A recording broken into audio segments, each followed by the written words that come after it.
사랑하는 형제자매 여러분, 오늘 우리가 함께 나눌 이야기에 귀 기울여 주셔서 감사합니다. 이 이야기가 여러분의 마음의 깊은 울림과 하나님의 크신 은혜를 전하는 통로가 되기를 소망합니다. 잠시 후 시작될 말씀의 여정에 앞서 이 은혜로운 메시지를 주변 사람들과 함께 나누는 것은 어떨까요? 이 영상을 공유하고 채널을 구독해 주시는 여러분의 작은 손길이 더 많은 영혼에게 하나님의 사랑을 전하는 귀한 사역에 동참하는 길이 될 것입니다. 여러분의 삶에 하나님의 평강이 가득하기를 기도합니다. 자, 이제 성경을 가지고 계신 분은 에스더서 7장 2절을 펴주시기 바랍니다. 둘째 날, 왕이 다시 포도주 잔치가 한창일 때 에스더에게 물었습니다. 에스더 왕후여, 그대의 소청이 무엇이오? 내가 들어주겠소. 그대의 요구가 무엇이오? 나라의 절반이라도 그대에게 주겠소. 오늘 저는 이 놀라운 선언에 담긴 의미, 그리고 한 여인이 어떻게 세상에서 가장 강력한 왕의 마음을 움직였는지에 대해 이야기하고자 합니다. 그러나 그보다 더 깊이 우리 삶에 함께하시는 진정한 왕에 대해 이야기하고 싶습니다. 이야기의 배경은 고대 페르시아 제국입니다. 당시 왕이었던 아하수에로, 역사적으로는 크세르크세스로 알려진 인물입니다. 그는 영화 300에 등장하는 바로 그 페르시아의 왕으로 상상을 초월하는 권력과 부를 가졌던 인물입니다. 100만 대군을 이끌었고 그의 부는 오늘날의 우리로서는 가늠조차 하기 어렵습니다. 그는 평범한 왕이 아니었습니다. 그의 생각과 행동은 지극히 자기중심적이고 예측 불가능했습니다. 한 역사적 기록에 따르면 그가 그리스를 침공하기 위해 함대를 보냈을 때 바다의 폭풍이 일어 배 몇 척이 파손되자 분노에 차 이렇게 명령했다고 합니다. 그는 부하들에게 거대한 쇠사슬을 가져오게 하여 며칠 밤낮으로 성난 바다를 채찍질하게 했습니다. 감히 바다 따위가 나의 계획을 방해해. 이것이 바로 그의 사고방식이었습니다. 세상 모든 것이 자신의 발 아래에 있다고 믿었던 지독한 오만함으로 가득 찬 왕이었습니다. 이런 왕 앞에 선다는 것은 목숨을 거는 일이었습니다. 당시 페르시아의 법에는 왕이 부르지 않았는데 그 앞에 나아가는 자는 누구든 죽음을 면치 못한다는 엄격한 규율이 있었습니다. 모르드게로부터 자신의 민족인 유대인들이 몰살당할 위기에 처했다는 소식을 들은 에스더는 깊은 고뇌에 빠집니다. 왕의 변덕스러운 성정을 누구보다 잘 알았기 때문입니다. 자신을 부르지 않은 지 이미 오래되었고 만약 왕의 기분이 좋지 않다면 이전 왕후 와스디처럼 자신 또한 하루아침에 폐위되거나 목숨을 잃을 수도 있었습니다. 그때 에스더는 위대한 결단을 내립니다. 그녀는 모르드게에게 자신과 모든 유대인들이 3일 동안 금식하며 기도해달라고 요청합니다. 이는 여성들이 할 수 있는 가장 강력한 영적 무기 중 하나인 에스더의 금식 기도입니다. 삶의 거대한 문제 앞에서 하나님의 은총과 왕의 자비를 구할 때 이 기도는 놀라운 힘을 발휘합니다. 3일간의 금식과 기도를 마친 후 그녀는 죽으면 죽으리이다 라는 비장한 각오로 왕 앞에 나아갑니다. 그리고 바로 그 순간 역사가 바뀝니다. 왕은 에스더를 보자마자 분노하기는커녕 사랑스러운 눈빛으로 그녀를 바라보며 금으로 만든 규, 즉 왕의 호를 내밉니다. 그리고는 우리가 읽은 본문처럼 말합니다. 나의 왕후여, 당신의 소원이 무엇이오? 나라의 절반이라도 떼어주겠소. 여러분, 한번 상상해 보십시오.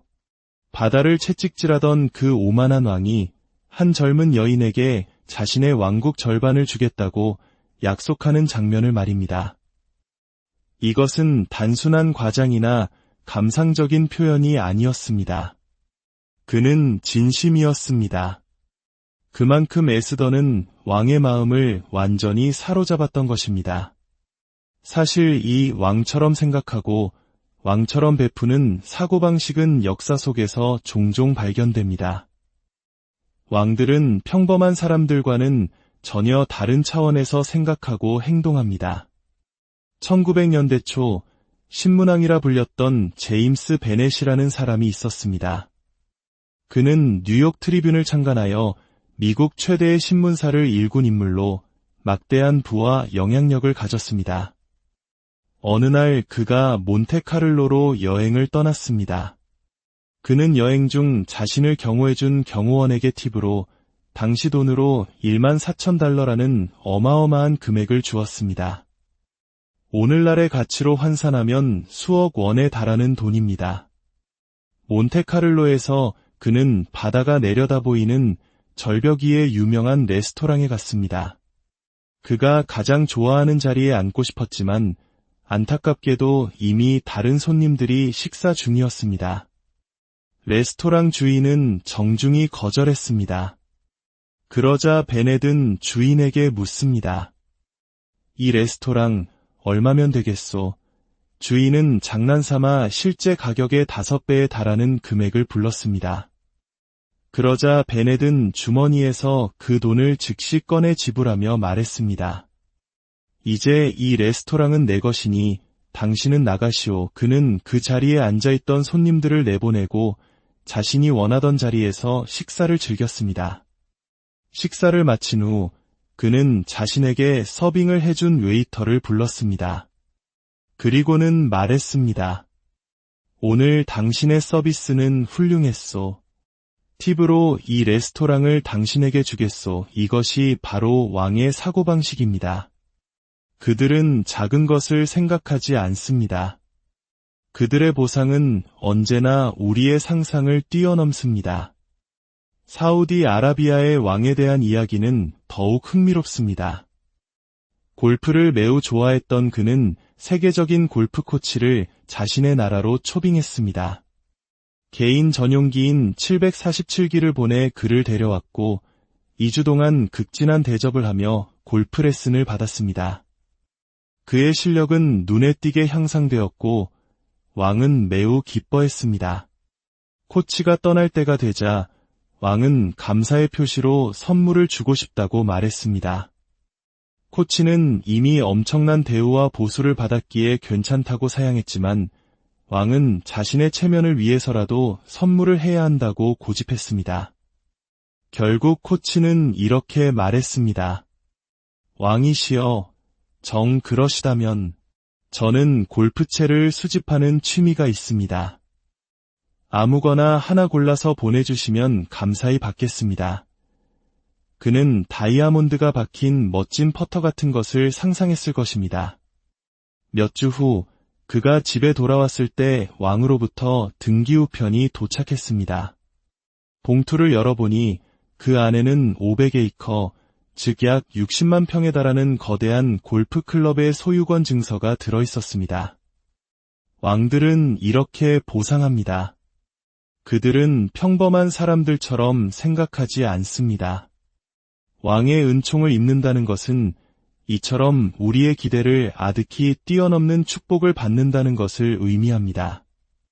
하지만 오늘 제가 여러분에게 정말로 전하고 싶은 이야기는 페르시아 왕이나 신문왕, 사우디아라비아의 왕에 대한 것이 아닙니다. 저는 그들보다 훨씬 더 위대하고 자비로우며 상상할 수 없이 관대하신 왕에 대해 이야기하기 위해 이 자리에 섰습니다. 누가복음 12장 32절에서 우리의 왕, 예수 그리스도께서는 이렇게 말씀하셨습니다. 적은 무리여, 무서워 말라. 너희 아버지께서 그 나라를 너희에게 주시기를 기뻐하시느니라. 세상의 왕들은 기껏해야 나라의 절반을 약속했지만 우리의 하나님 아버지께서는 그 나라 전부를 우리에게 주시기를 기뻐하신다고 말씀하십니다. 하나님은 평범하게 보상하시는 분이 아닙니다. 하나님께서 우리를 위해 가지고 계신 계획은 우리가 생각하는 작은 계획들과는 비교할 수 없습니다. 여기서 말하는 나라는 단순히 돈이나 자동차 같은 물질적인 것이 아닙니다. 하나님의 나라는 먹고 마시는 것이 아니요 오직 성령 안에서 누리는 위와 평강과 희락입니다. 그것은 어떤 어려움 속에서도 다시 일어설 수 있는 힘이며 우리 자녀들을 믿음의 용사로 키워낼 능력입니다. 삶의 지옥과 같은 고난이 닥쳐올 때 하나님의 은혜가 방패처럼 우리를 감싸고 우리는 그 모든 것을 통과하여 결국에는 더 나은 모습으로 서게 될 것입니다. 악을 선으로 바꾸시는 하나님의 놀라운 능력을 체험하게 될 것입니다. 여러분 한 사람 한 사람이 바로 그분의 사랑받는 왕후이며 왕자입니다. 우리가 무엇을 생각하든 하나님은 더 크게 생각하십니다. 우리가 무엇을 계획하든 하나님은 더 위대하게 계획하십니다. 시편 23편의 고백처럼 그분은 우리를 푸른 풀밭과 실만한 물가로 인도하시며 원수의 목전에서 우리를 위해 상을 차려주시는 분입니다. 우리의 잔이 넘치도록 채워주시고 선하심과 인자하심이 평생 우리를 따르게 하시는 분입니다. 에베소서 2장 4절에서 6절은 이 놀라운 진리를 다시 한번 확인시켜줍니다. 긍휼이 풍성하신 하나님이 우리를 사랑하신 그 큰 사랑을 인하여 허물로 죽은 우리를 그리스도와 함께 살리셨고 또 함께 일으키사 그리스도 예수 안에서 함께 하늘에 앉히시니 하나님은 우리에게 나라의 절반을 제한하지 않으십니다. 여러분은 에스더보다 더 귀한 존재이며 더 새롭고 좋은 언약 아래 있습니다. 하나님은 우리를 일으켜 그분의 식탁에 함께 앉게 하시고 왕의 자녀로서 고개를 당당히 들고 살아가게 하셨습니다. 사랑하는 여러분, 오늘 이 말씀을 마음에 새기시길 바랍니다. 여러분이 지금 무엇을 구하고 있든지 하나님께서 이루실 일은 그것보다 훨씬 더 크고 놀랍다는 사실을 믿으십시오.